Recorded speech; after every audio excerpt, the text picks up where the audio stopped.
Hi guys, welcome to the Bounty Hunter. This week I'm going to be guiding you through possibly the worst thing in the Old Republic so far, the Colocoid War Games, or Colosoid, I don't care. It's a flashpoint's about level 40 to 44. There's only one boss in it, but 3 opportunities to get loot, and it could potentially take you forever.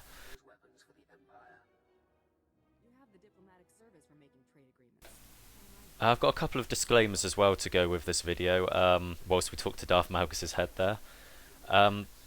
There might be a little bit of lag in the footage just because I was having a few network issues before I recorded it, and there was no way I was going to do it again. I'd already done it 2 or 3 times just to learn the tactics for this guide, and it's just an awful flashpoint really. You can sort of see what they were going for. You'll see what I mean when we start. It's got sort of puzzles and things like that in it. So it's quite different from all the others, but it just hasn't really all worked out in my opinion. It doesn't quite fit purely because at that level you're pretty much forced to do it with a pickup group, and if one person doesn't know the tactics or one person struggles, then you just spend most of your time explaining it to them. It isn't available at level 50 either, so there's no heroic version of it. So it's the only time you can do it. So I mean, I'd probably go and do it, but just be wary that it's not the funnest instance. There's a lot to irritate you in this, especially if you're not going in with friends or people you play with regularly. But saying all that, let's just get on with the video. So the first theatre of bullshit you'll enter is these turrets, which is essentially a defense mini game. There are 4 turrets, each member has to take 1, and you've got to fight off waves of Colosoid droids. The main thing to think about in this game is just to kill the large white droids first, because as you'll see, they're the ones which fire at you, whereas the other ones are melee units, so they'll walk towards you quite slowly. So if you kill the large white droids first, like that, they don't have a chance to shoot at you, and they're the ones that are going to be doing damage to you instantly.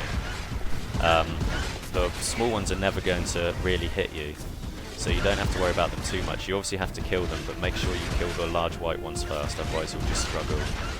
They'll still get hits on you occasionally, but there's nothing you can do about that, and if you're doing it right, they'll hit you so irregularly that you'll still have plenty of health left when the fight ends.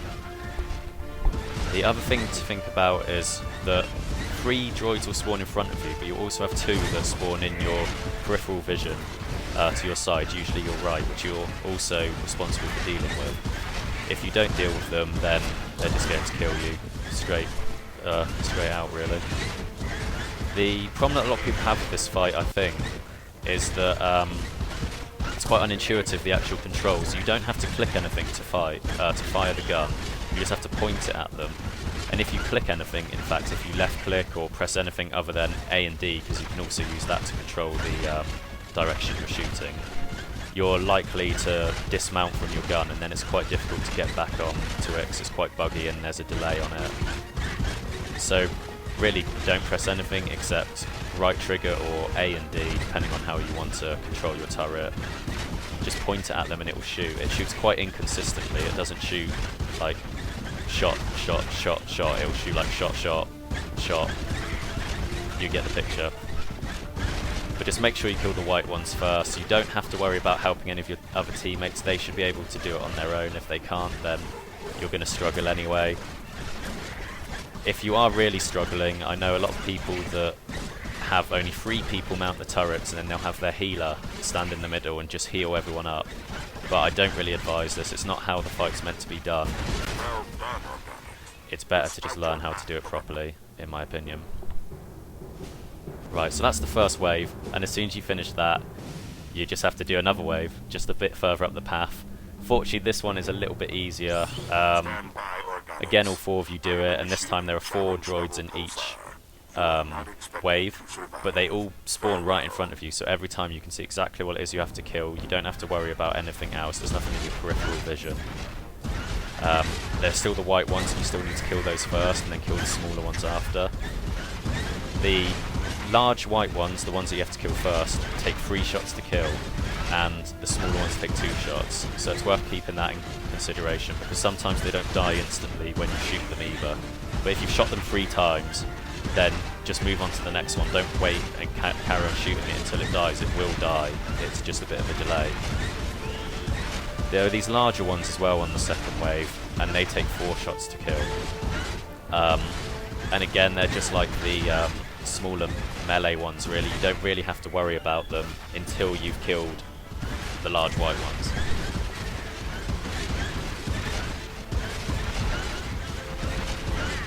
Really, I would just avoid this instance. I can't really suggest that enough. It just sucks. This game looks okay at the moment because this is a successful go that we're doing, but you can't imagine the frustration you have wiping several times because one person can't get the hang of it. Sorry.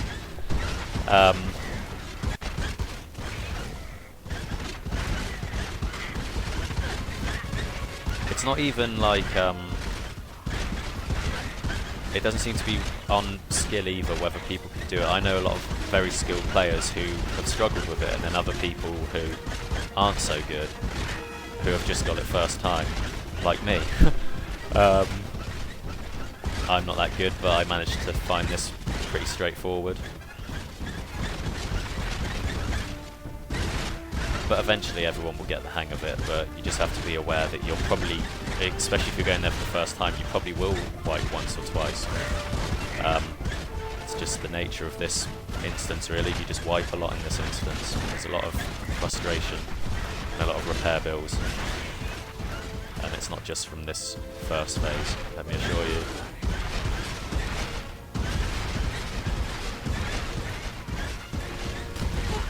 Survival defies numerous calculations.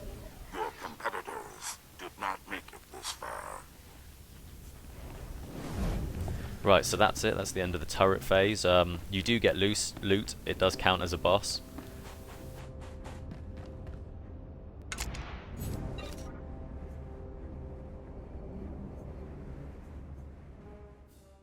Right, so the second area is the puzzle area, and it can best be described by this.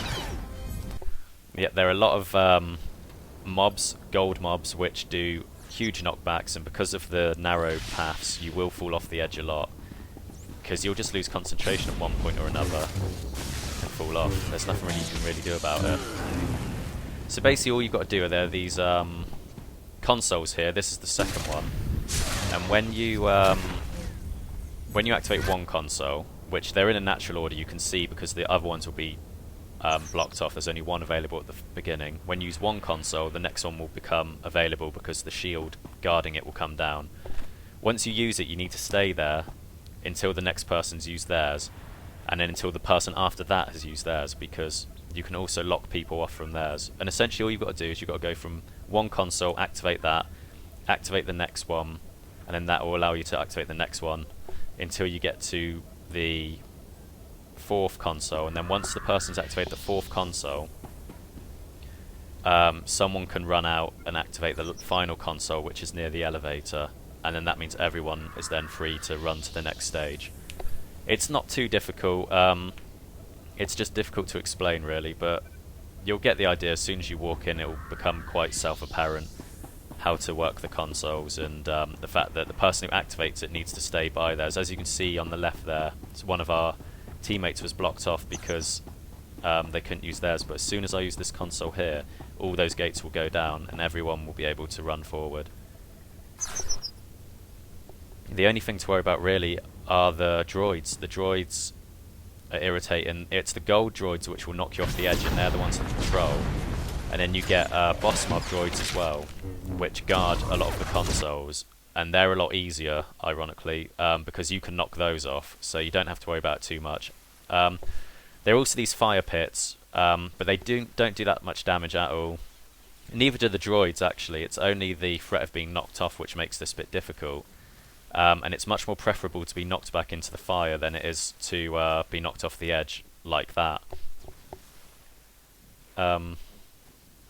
But yeah, the droids that do the knockback, which are the gold ones, are the ones you have to worry about, because you can't knock those back. They're immune to that, and they knock you off, like you'll see happen multiple times. People got knocked off a countless amount of times when we were doing this, and it's completely normal for that to happen, because you only have to not be concentrating the one time for it to happen. So you use the first console, and then that'll take you down to this one, where if you've got a knockback, you can easily dispatch both of these droids, like so. And then this console actually opens that gate, so someone can use the console right over from where I'm standing. Once that one's activated, this door will open, which will allow you to activate the fourth console. As you can see, you can knock this guy off as well because he's a gold mob. And then once you activate this console, which is the fourth one, that red gate will open, which means that someone can run through, and you can all run through then actually. That means that you've passed that phase and you're on to the last boss, which actually is a boss, thankfully.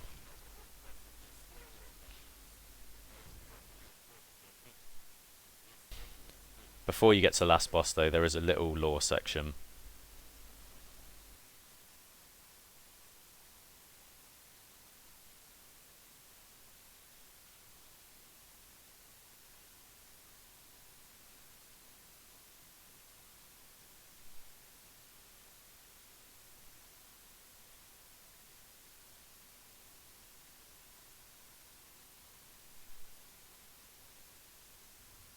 Just a disclaimer, I chose the light side option because I'd chosen the dark side option beforehand, and I wanted to see if it made any actual difference to the outcome. If you had to fight these people or anything like that, it doesn't, unfortunately. Whether you choose light side or dark side option, it makes absolutely no difference to the fight. So the final boss, and the only actual boss in the instance, is the Annihilator random acronym droid. He's a very simple fight. Which makes the instance even more disappointing, really. All it is he'll it's a tank and spank, and he'll fire an AoE ability at people like so, which will do damage. As you can see, it looks like the fire will stay there, but it doesn't. So you should move out of it anyway, I suppose, but it's not going to make much difference. The only other real ability he does is he drops crosshairs on the floor, which you'll see in a second. And that does damage which stays there for a long period, so it's advisable to just move out of this straight away. Otherwise you'll die like one of our teammates does there. Whether your healer is typing in guild chat at the time or not, you'll probably still die whether if you just stand in the fire like that. And you've got a lot of area to move around, and for the tank to kite the boss, so there's no real reason to just sort of take fire from the crosshair. You should just move straight away and not stand around. But that's really all there is to this fight. The fight doesn't change up much from that. It looks impressive, and you know, God knows you've spent enough time and enough frustration actually getting to it. So it's a bit of a disappointment when you actually fight it and you realise that it's one of the easiest bosses in the game.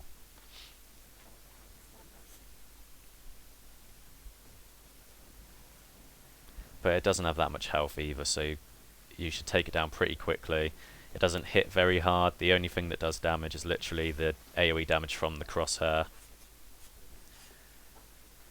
So that's it, really.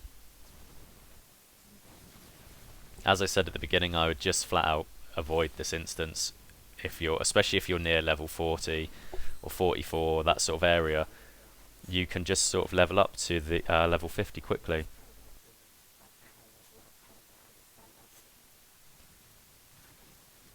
And that's that.